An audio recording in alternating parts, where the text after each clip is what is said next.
All right, all right. That was the closest thing to a party that I've been in a long time. So thanks for that, Johan. I hope you're ready because the Oh, darker it gets yeah. here in South Africa, the more we're gonna dance. All right. So getting into the things, it's been a long stretch. Well done. I can't believe we're still here. We're still seeing some familiar faces. So thank you so much for staying with us on the ride. Okay, so we are going to talk about something called listening. All right. So who here feels they are good listeners? Who can say with their hand on their heart, you know what, I'm a good listener. I've got listening covered. All right. All right. Let me just put on my gallery view so I can see all of you. So I want to ask you, does this following scenario sound familiar? All right. You're interacting with someone. I'm just going to use Tess for an example. I haven't seen Tess in a while. So I'm just chatting to Tess, like, Tess, oh, this amazing thing happened this weekend. We had like a family brine. It was the first time in ages that we'd seen the family. And there Tess goes, yes, you know what? The other day I also saw my family, and my family stays close to the beach. So we went to the beach, and then my story just drifts away. The plot that I actually want to get to is completely lost.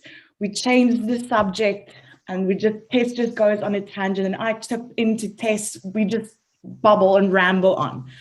Does this sound familiar? This happens every day. We get so excited, we don't pause and actually finish your sentence or let your partner finish their sentences. So what I'm going to do, I'm going to share a quick video explaining how noisy our world and environment is currently becoming. So if you just allow me to share my screen, share the sound. All right, my team, if you can just give me a thumbs up. We are losing our listening. We spend roughly 60% of our communication time listening, but we're not very good at it. We retain just 25% of what we hear. Now, not you, not this talk, but that is generally true.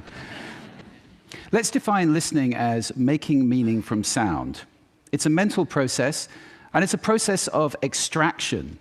We use some pretty cool techniques to do this. One of them is pattern recognition. So in a cocktail party like this, if I say, David, Sarah, pay attention, some of you just sat up. We recognize patterns to distinguish noise from signal, and especially our name.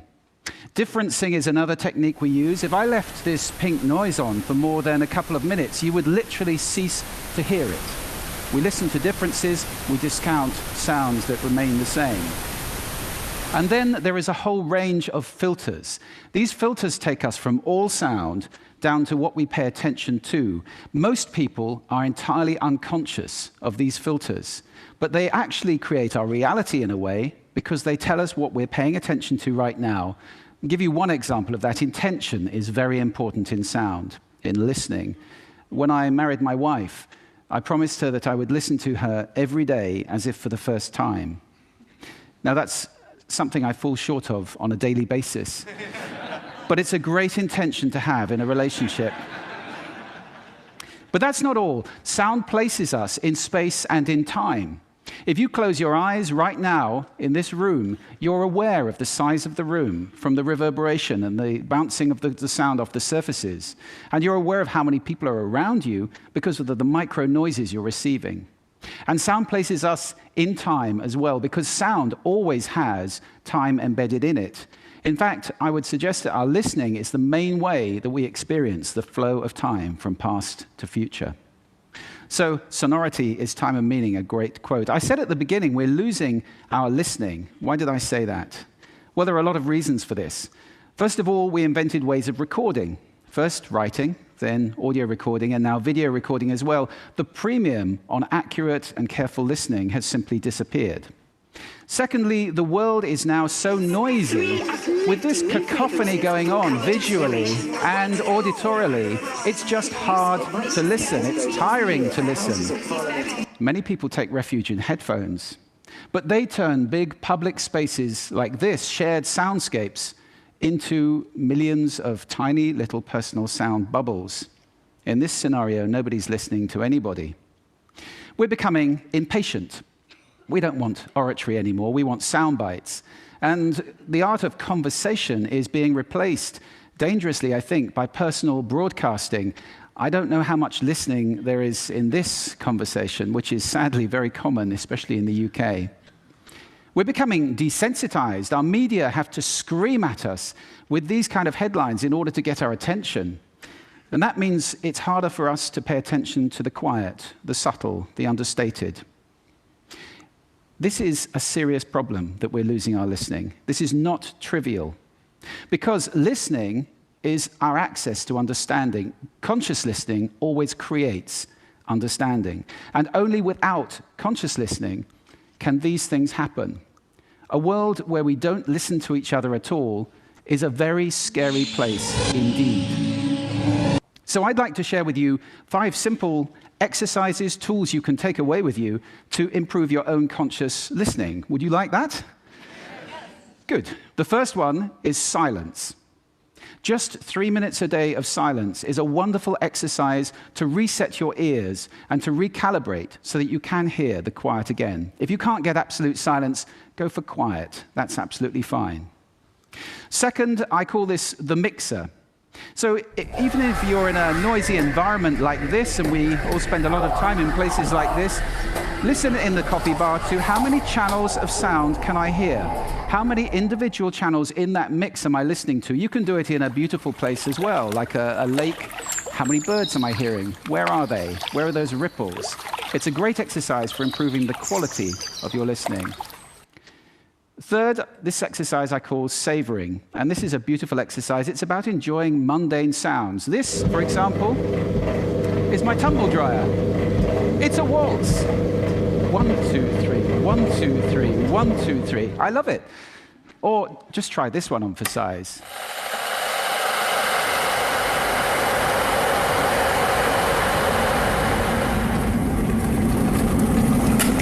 Wow. So mundane sounds can be really interesting if you pay attention. I call that the hidden choir. It's around us all the time. The next exercise is probably the most important of all of these. If you just take one thing away, this is listening positions. The idea that you can move your listening position to what's appropriate to what you're listening to. This is playing with those filters. You remember I gave you those filters at the beginning? It's starting to play with them as levers, to get conscious about them and to move to different places. These are just some of the listening positions or scales of listening positions that you can use. There are many. Have fun with that. It's very exciting. And finally, an acronym. You can use this in listening, in communication. If you're in any one of those roles, and I think that probably is everybody who's listening to this talk. The acronym is RASA, which is the Sanskrit word for juice or essence. And rasa stands for receive, which means pay attention to the person, appreciate, making little noises like, oh, okay. Summarize, the word so is very important in communication, and ask questions afterwards. Now, sound is my passion, it's my life. I wrote a whole book about it, so I live to listen. That's too much to ask for most people.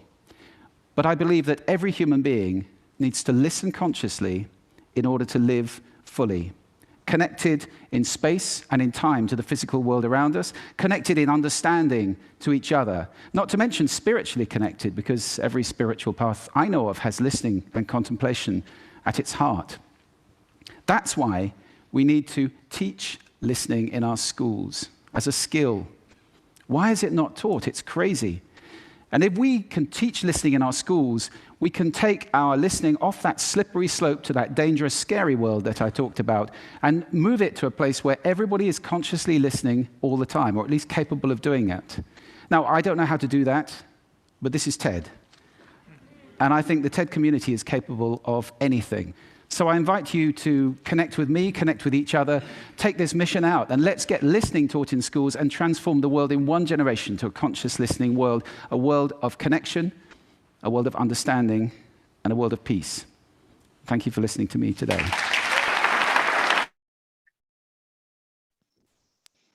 All right, just checking, I am unmuted. What a lovely video. Quite shocking. To realize that our listening isn't understood that it's supposed to be. So we are going to put your listening skills to the test. And with that, I'm going to hand over to Clinton to take you through the listening activity.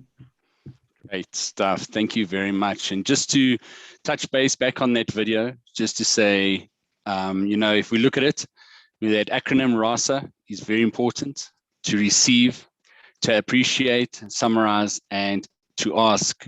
So receiving is paying attention, making sure that you're attentive, you're there. All right, appreciating by what? Showing that you're listening. You're going, oh, okay, really?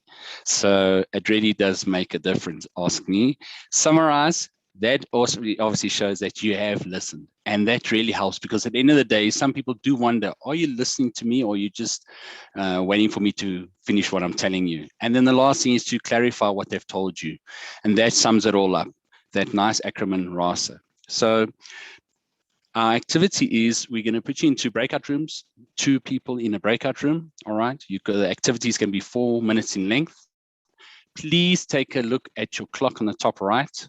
Please make sure you really manage that. What's going to happen is, one person in the room will speak about what brings them joy in life, what gives them a step in the day, what really gets them excited. And the next person, the partner, will only listen. So you'll nod, you'll show that you're listening, and should there be silence, and before the 2 minutes is up, the person's listening is only allowed to ask, is there anything else? You're not allowed to interrupt or anything. Once the first 2 minutes is up, you'll swap roles, and then the one that was speaking will listen, and the one that was listening will then speak, and you'll follow the same approach. All right. Any questions, or are you all fine? Thumbs up. Great. Okay. Can you please, let's send them out into breakout rooms, and we'll put the instructions